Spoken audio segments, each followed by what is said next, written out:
Selalu saya berjumpa dengan Nabi Muhammad. Selalu saya berjumpa dengan Nabi Muhammad.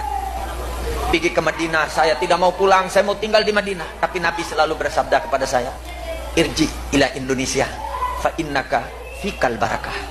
Kau pulang ke Indonesia, nanti barakatnya ada di sana. Saya pergi ke Makkah, tidak mau pulang ke Indonesia. Datang lagi Nabi, pulang ke Indonesia. Di sana ada barakatnya untuk kamu. Tengok! Unyil! Gua kepret masuk kuburan lu. Warahmatullahi wabarakatuh. Alhamdulillah wassalatu wassalamu ala rasulillah wa ala alihi wa sahbihi wa man walah, amma ba'du. Baik, teman-teman semuanya rahimani wa rahimakumullah. Di video kali ini kita akan mendengarkan salah satu Khabib Ba'lawi yang biasa menceritakan tentang kehebatan diri-diri mereka, kedekatan mereka dengan Rasul Shallallahu Alaihi Wasallam. Jadi Khabib ini teman-teman, Khabib ini katanya sering bertemu dengan Nabi Alaihi Salatu Wassalam lewat mimpi. Sampai si Khabib ini ingin ikut bersama Nabi ketika di Madinah. Bahkan ketika Nabi di Mekah ingin ikut bersama Nabi. Kemudian Nabi bersabda, pulanglah kamu ke Indonesia. Karena dengan adanya kamu di Indonesia akan menjadi berkah. Masya Allah. Jadi seolah-olah kehadiran para Khabib Ba'lawi ini menjadikan Indonesia semakin berkah, membawa berkah untuk rakyat Indonesia. Masya Allah ya.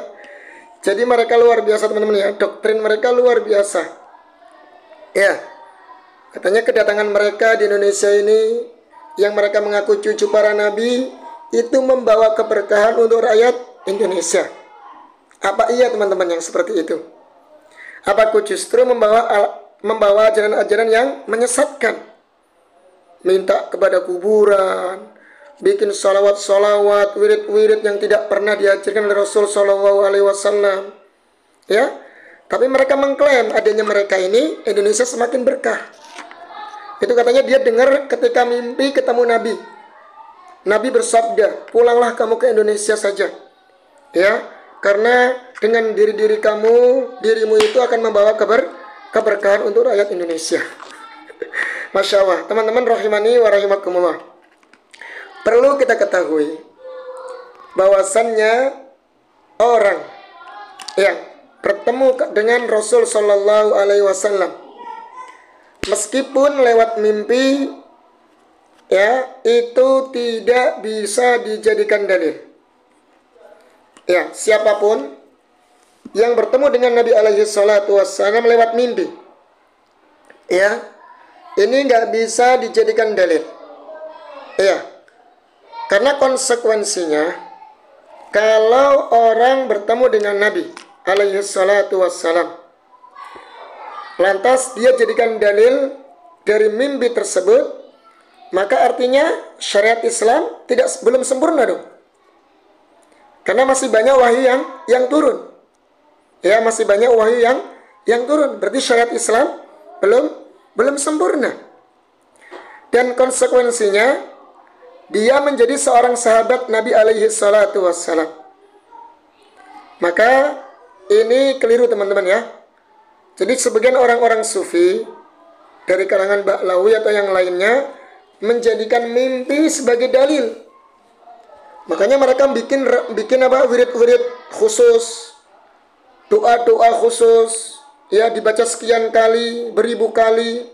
Kemudian bikin salawat-salawat tersendiri, salawat khusus, karena mereka mengklaim sudah diberikan rekomendasi oleh Rasul Shallallahu Alaihi Wasallam. Masya Allah, ini semuanya kedustaan. Berarti kalau demikian Islam belum sempurna, Dan kalian sering bertemu dengan Nabi, berarti kalian mengklaim diri kalian sebagai seorang sahabat.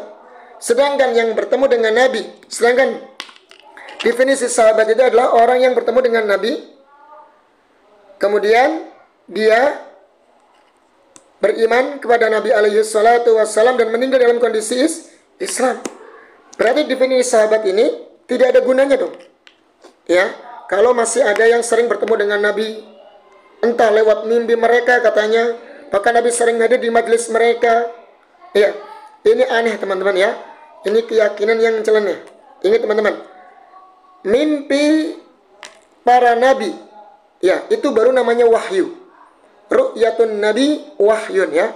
Ru'yah atau namanya mimpinya para nabi itu wahyu. Ru'yatul anbiya wahyun. Jadi mimpinya para nabi itu wahyu. Jadi kalau orang seperti selain nabi nggak bisa dijadikan wahyu atau hujah. Ya, ini lucu teman-teman ya. Baik, kita dengarkan teman-teman ini. Ini ada seorang kafir yang sering mimpi bertemu dengan nabi dan nabi bersabda kepadanya suruh tinggal di Indonesia biar menjadi berkah katanya. Nggak tahu ini jualan berkah lagi nih lewat mimpi. Kita dengarkan sama-sama. Selalu saya berjumpa dengan Nabi Muhammad. Selalu saya berjumpa dengan Nabi Muhammad.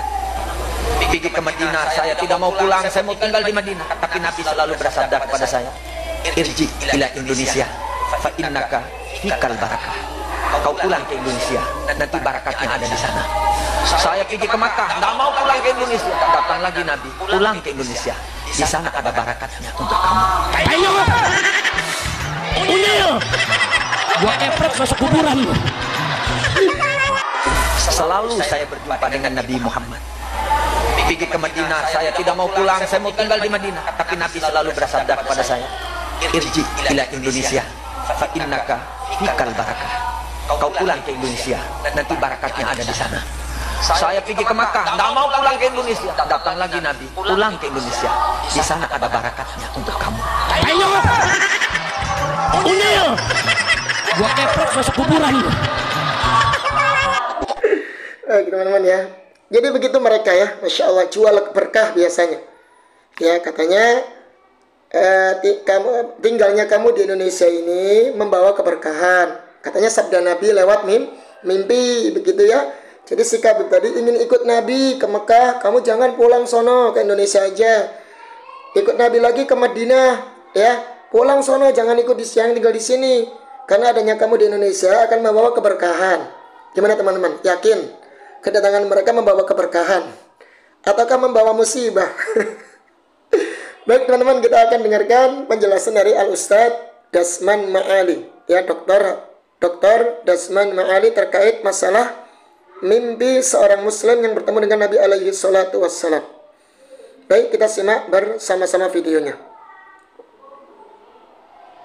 Ada juga yang klaim bahwa dia bertemu Nabi dalam keadaan hidup.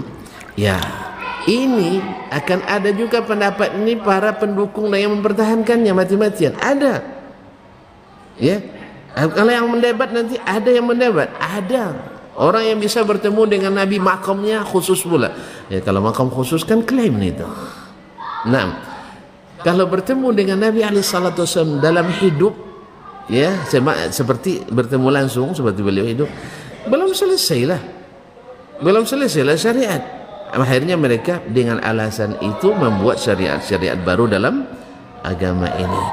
Nah, sehingga ada klaim pula ya, bahwa yang sering bertemu dengan Nabi itu dalam mimpi adalah syekh-syekh mereka.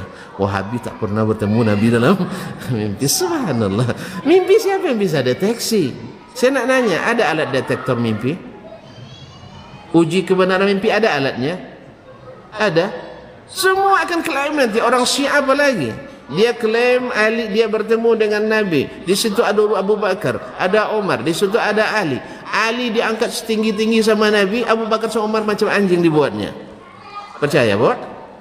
Tapi dia bilang, Syekh yang bilang itu, Syekh Godang, Buya Godangnya, Syiah ya, bukan Buya Godang, betul Syiah. Dia bilang itu, auzubillah. Percaya juga.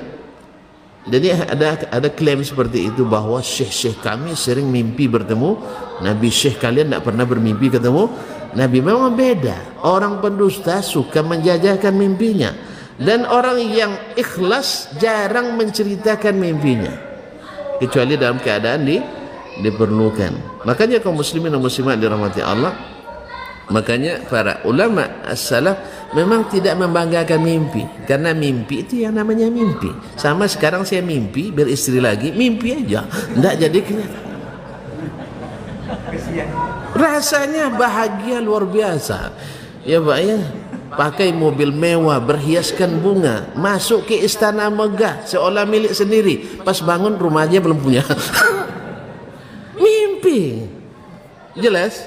Makanya terlalu percaya mimpi, kecuali mimpinya para nabi dan rasul. Kalau mimpi wali perlu dipertanya, tengok dulu walinya. Kalau mimpi wali desa biasalah, ya wali desa, wali kota, ya wali nikah, ya semua mengklaim itu. Makanya mimpi bukan untuk dibanggakan. Sama dengan karamah, kalau sudah dibanggakan itu bukan karamah lagi, itu biasanya sihir itu kalau sudah dipamerkan. Kalau ciri khasnya karamah itu tidak dipamerkan, tidak diwariskan, tidak dititiskan, tidak dipopulerkan pada umumnya oleh mereka. Kalau orang lain yang mempopulerkan karena melihat, itu urusan lain. Jadi kaum muslimin dan muslimat, bukan masalah mimpi. Makanya mimpi jangan terlalu percaya Pak ya. Kalau enggak nanti Bapak bisa hilang akal dibuatnya rasanya gitu. Apalagi mimpi jadi presiden ya.